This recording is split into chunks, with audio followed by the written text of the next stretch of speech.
A doomsday cult does not usually begin with a bunker, a prophecy, or a screaming leader. It begins with a bad week, a friendly face, and one offer of certainty. That is why this progression matters, because the people who get pulled in are often not reckless thrill seekers at all. They are lonely, grieving, ambitious, exhausted, or recently uprooted. The machinery is well documented across coercive control research. Love bombing, isolation, identity restructuring, micro-regulation, fear-based obedience, financial dependence, and a steady us versus them worldview. So this is a fictional life path, built from those real mechanisms, moving level by level from vulnerability to total obedience until the member can barely recognize where their own choices went. Stay with me through all 14 stages, because the most dangerous part is not the final demand at the end, it is the long staircase of smaller yeses that makes the end feel normal. Level 0 is the bad week, and the bad week matters because coercive groups recruit through need more often than through pure ideology.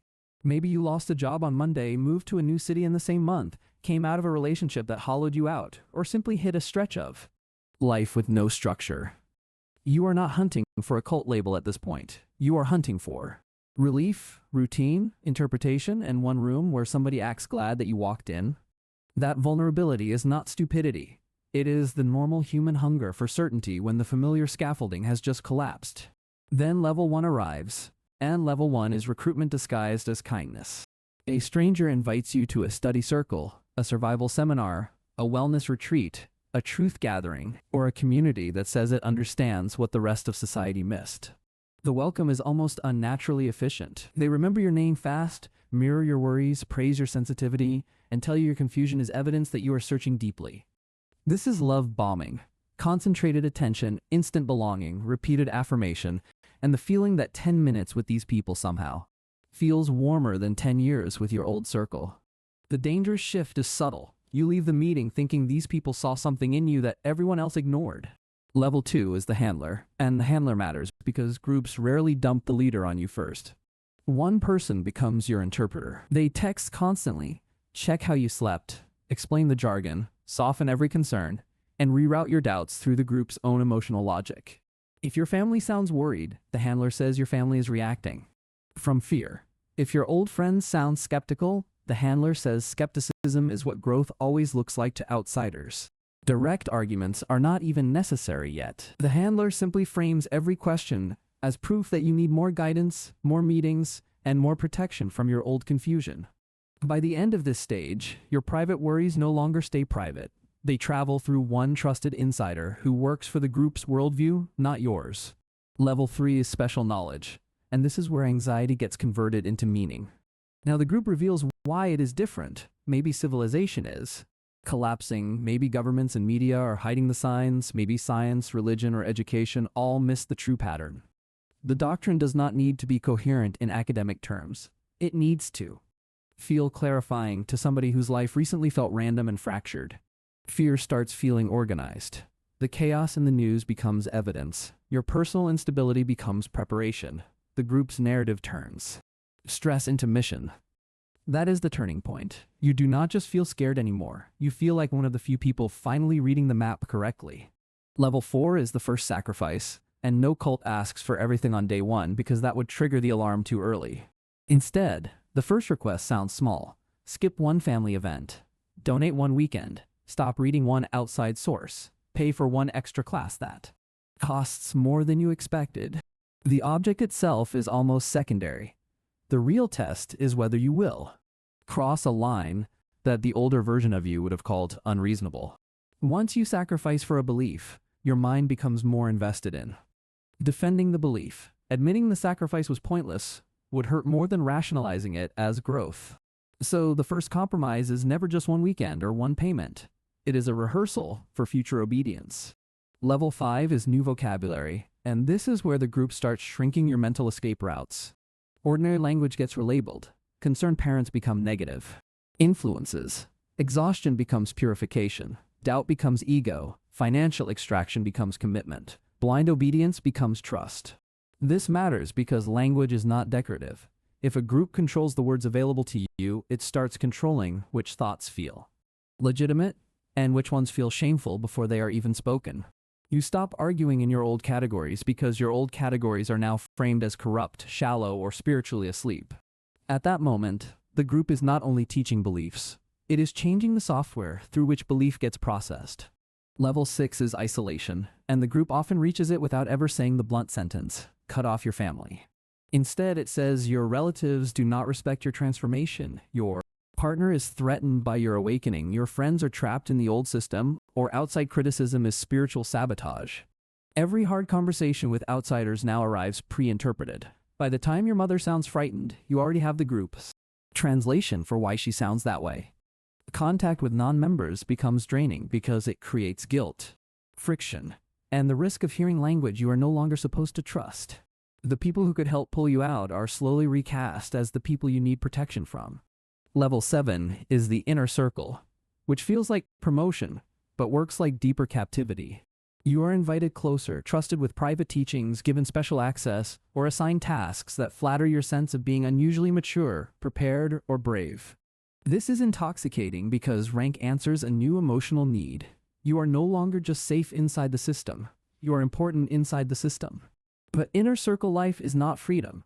It usually means less sleep, more confession, more surveillance, more unpaid labor, and more responsibility for policing weaker members. Status becomes a trap because your identity is now tied not only to the doctrine, but to your place above newer recruits. Level 8 is micro-regulation, where the group touches the texture of daily life so thoroughly that unsupervised choice starts feeling unnatural. The rules can cover food, clothing, sex, sleep, media, money, exercise, dating, speech patterns, prayer schedules, or how long you are allowed to spend alone with your own thoughts. This is coercive control in practical form. The point is not efficiency or moral clarity. The point is dependency, because a person who needs permission for small things becomes easier to command in large things. When a leader can shape what you eat, and when you sleep, they are not just controlling habits. They are weakening the baseline from which resistance normally grows. That is the moment many members stop practicing self-trust, because self-trust has become both rusty and morally suspect. Level 9 is the money trap, and this is where doubt starts colliding with material reality. You donate savings, work for group businesses, take on debt in the name of faith, move into group housing, or surrender practical independence step by step until leaving becomes financially terrifying. Maybe the message is that sacrifice accelerates salvation. Maybe debt proves belief. Maybe your labor is described as a sacred offering rather than a transfer of value upward. Once your bank balance, housing, transport, and work history are entangled with the group, disbelief alone is no longer enough to get you out. You may start seeing cracks in the doctrine and still stay put, because rent, food, and survival now sit on the other side of obedience. Level 10 is the us versus them world, where every failed prediction somehow strengthens the doctrine instead of weakening it. The outside world is no longer merely mistaken. It is contaminated, persecuting, jealous, impure, or under demonic, political, or civilizational deception, depending on the group's style. If journalists criticize the leader, the group calls it proof of persecution. If family members plead with you, the group calls it proof that the old world is panicking. Even prophecy failure can be absorbed. The date did not fail because the leader was wrong. The date proved the enemies were interfering, or the members were not pure enough, or the warning worked. Contradiction stops functioning as a break. It becomes fuel, because the siege mentality turns disconfirmation into emotional evidence. Level 11 is the chosen one stage. And this is where suffering becomes flattering. The group tells you that you are part of the remnant, the elect, the prepared few, the tiny circle that saw the signs while billions stayed asleep. That solves a brutal emotional problem. Ordinary humiliation, lost money, broken family ties, and constant exhaustion no longer feel pointless if they can be reinterpreted as marks of destiny. You stop seeing sacrifice as loss and start seeing it as proof that you were selected for a higher role than ordinary people could understand. Personal identity fuses with group destiny, and once that fusion happens, criticism feels less like disagreement and more like an attack on the self. Level 12 is the point of no return, though the phrase is psychological more than physical. The door may still be unlocked, but your life outside has been dismantled. Your friends are inside. Your money is inside. Your status is inside. Your confessions are inside. Your worldview is inside. Leaving would now mean admitting you were manipulated, losing the people who validate you, rebuilding practical life from scratch, and facing the shame of what you defended along the way. That is why so many people stay after the doctrine has already stopped making sense. The cost of staying is terrible, but the cost of leaving feels like social, financial, and existential death. This is not passive confusion anymore. It is a prison built from dependency, memory, rank, and the terror of having nowhere to stand outside the system.